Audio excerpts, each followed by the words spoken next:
All right, good morning. What we're going to look at today will be what has been termed the agricultural revolution of the 18th century, taking place in northwest Europe. We'll focus, as we have been, on England. I shall try and keep this relatively short, so you're not sitting here watching me talk on a screen.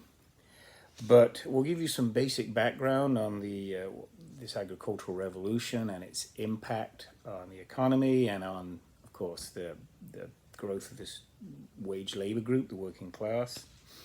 I'll start by looking at some of the techniques and technologies that are radically changing. We'll look at its impact on the market, and then trying to hold this up and it's falling off. Okay, on the market, and then take a look at the Parliamentary Enclosure Acts, which is a big change. It's not just local efforts, but Parliament itself doing very large-scale enclosure. And then we'll take a quick look at the Black Acts, which are some pretty brutal enforcement of these enclosed properties. Right, so let's start with the 18th century-ish agricultural revolution techniques. And there's four main things we'll look at. First of all, is by the end of the 17th century into the 18th century, England has picked up from the Netherlands improved methods of land reclamation. The Netherlands, of course, is very low-lying, and they've spent centuries working on how to reclaim wetlands and swamps and marshes and huge, vast areas of them that they've been able to sort of convert into farmland very effectively. And by the 18th century, some of those techniques have migrated across the Channel to Britain, and they're developing more advanced techniques, and are actually, during the course of about a century, late 17th through the 18th century, expanding their arable area by at least 10%. And that's a considerable amount of more land that you're now farming, more production. The second change is going from the good old-fashioned three-field rotation, which, of course, we had grains, legumes, and fallow. If you remember, sometimes it was two grains and fallow, the traditional three-field rotation. That is now being converted to a four-field rotation. By the way, these words are looking reversed on my camera. I hope they're not looking reversed on your screen. But what you essentially are getting, for example, is wheat, barley, turnips, and clover. There is no fallow. And the wheat and barley make sense. There's two different types of grain. But with the turnips, they provide a crop. Animals will eat the leaves.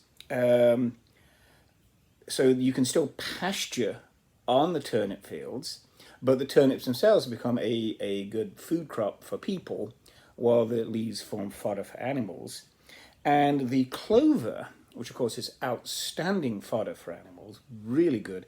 It is also a nitrogen fixer, so it replaces legumes in the idea of putting nitrogen and restoring the soil.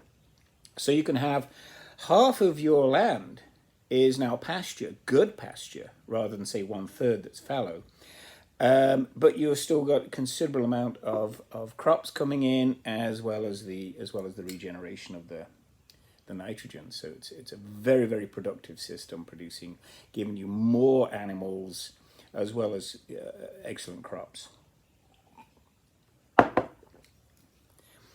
Number 3 is the development of selective breeding in a very efficient way.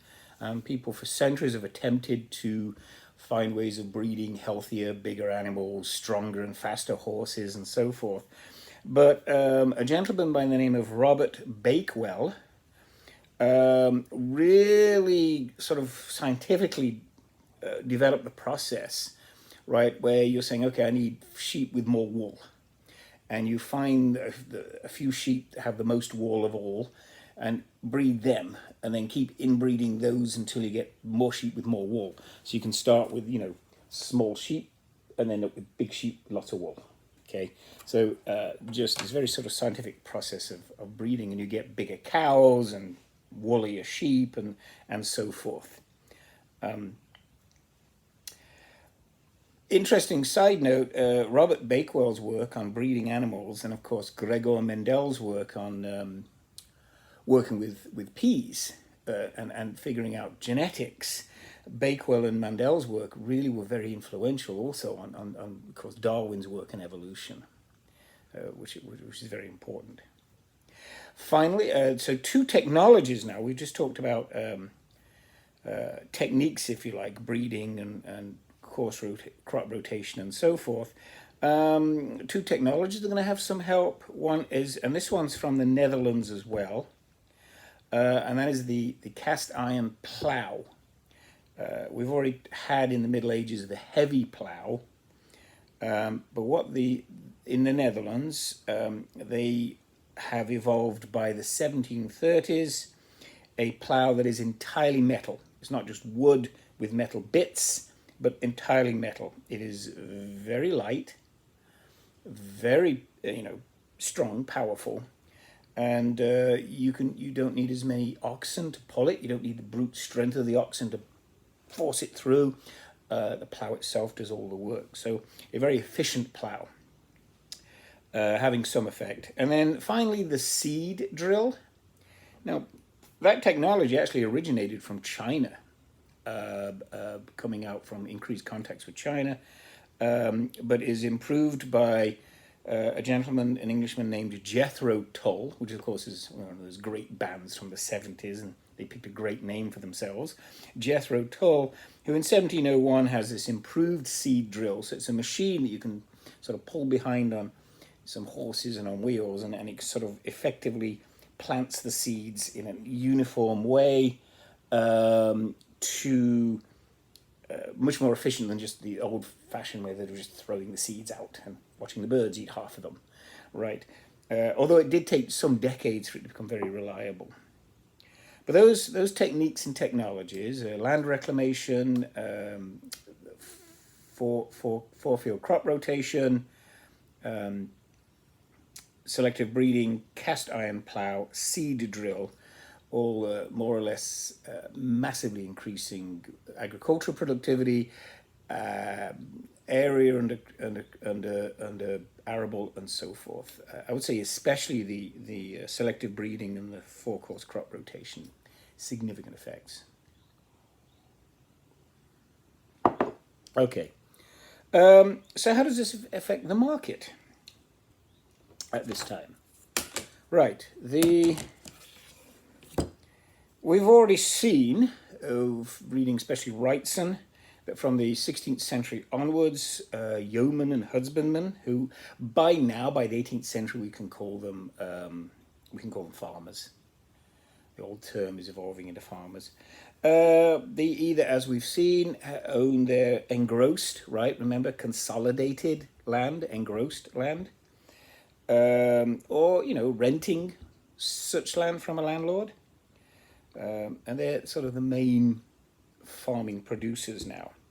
The smaller tenants are continuing to be increasingly pushed out. They're losing their little plots of land when the open fields are engrossed and enclosed, right? Engrossed means consolidated, and enclosed literally fenced off. A lot of those have been squished out, which we talked about, especially with Wrightson, and increasingly becoming wage laborers. So we have this increased efficiency of scale in which these farmers are growing increasingly for market rather than for consumption. And as you get these more efficient techniques going into the 18th century, with these farmers perfectly set up with their own considerable properties that they're renting or owning, they can adopt these new methods and technologies and really crank up production on their land, putting their sheep here and so forth. So the pre-existing system where we got this growth of these farmers is now a perfect setup for really accelerating what these new techniques improved. So we have a really large scale production for market, which the markets themselves in towns and villages are not set up really very effectively to do. Since the Middle Ages, there were regulations against forestalling, okay, and I'm erasing the erasers. Okay, on forestalling, I'll write these down. Regrating, okay, forestalling, regrating, and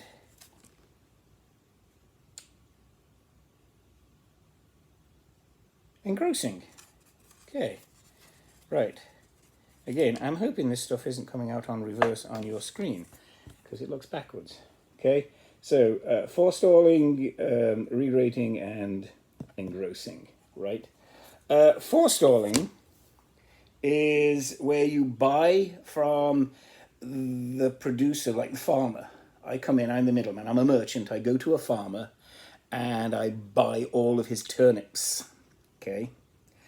And then, and another farmer, and I buy a bunch of turnips from all over the area, and then I sell them at the market.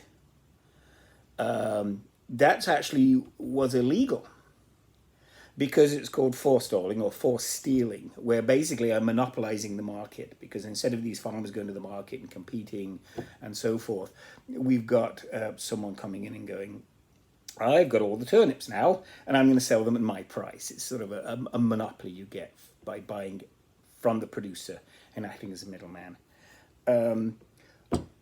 I posted on Moodle this article about this person who just recently had bought a whole bunch of hand sanitizers and was trying to corner the market locally.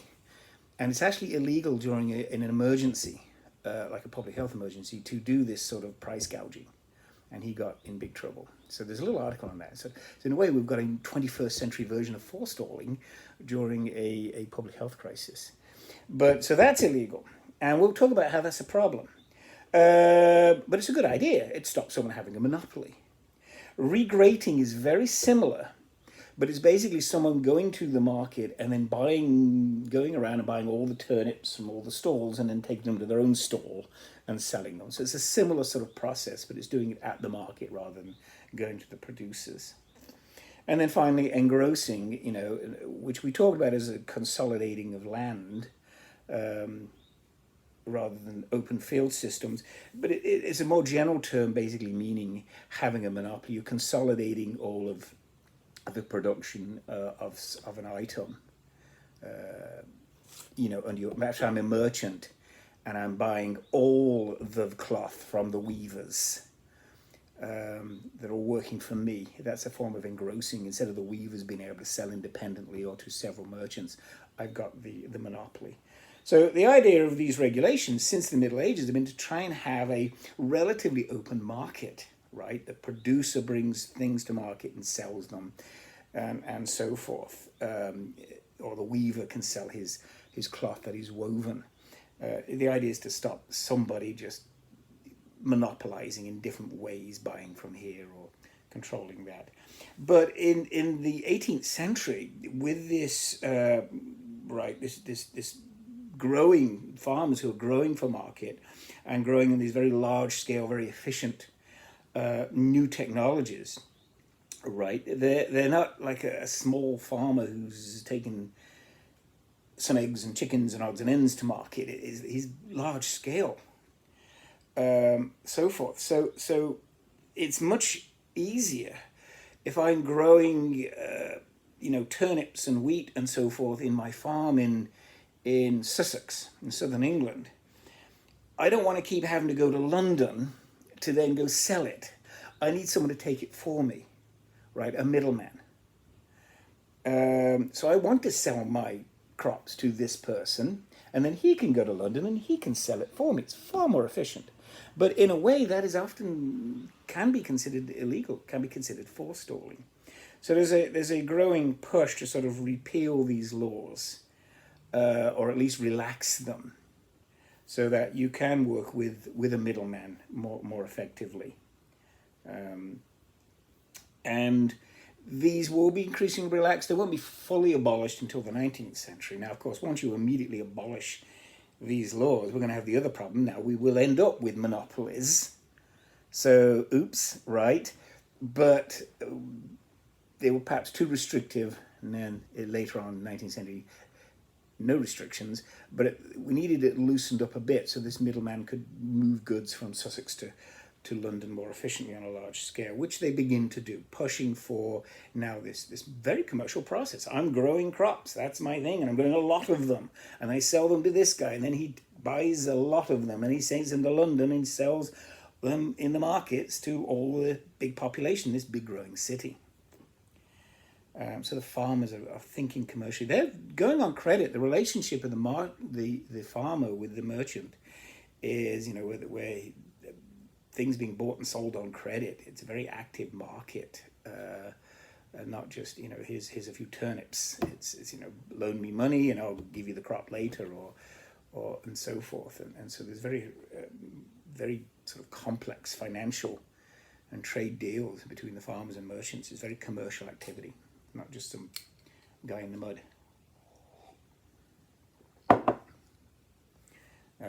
So we're seeing quite a dramatic increase in production. Of course, going with the class, right?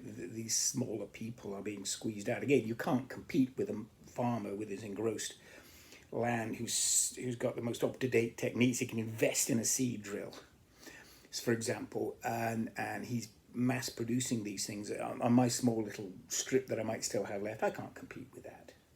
We can't compete with scale. So they're falling out even more rapidly. Sort of like the loss today in the 21st century, late 20th century, of the small family farmers just disappearing by the thousands as these giant multi-thousand acre agribusinesses are just dominating. So we've got an 18th century version of that in many ways. And of course, those small people are becoming, right, the wage laborers. They're becoming the agricultural proletariat. Many of them are going to the growing cities to look for work, which is going to set us up for the Industrial Revolution in some ways. So it's really, really seeing this modern capitalist, right? The farmer's a capitalist. He owns the land, essentially. And he's paying wage labor. And he's growing for commercial profit. It's capitalism. Going back to Robert Brenner, right? We're seeing it. It's growing in the countryside, perhaps faster than in the cities, or at least going alongside. So we'll look at how a lot of those laborers and small farmers who are going out of business, in a couple of weeks, when we get to the Industrial Revolution, we'll see what happens to them when they get to the cities and the factories. Okay. But what I'll do on the next video, because this one's at about 18 minutes and probably everybody's bored silly, I'll do another video. We'll look at the Enclosure Acts, which are right at this time of the Agricultural Revolution. We're enclosing millions of acres. And then we'll get into the Black Acts. Okay. I keep looking at the screen rather than the camera.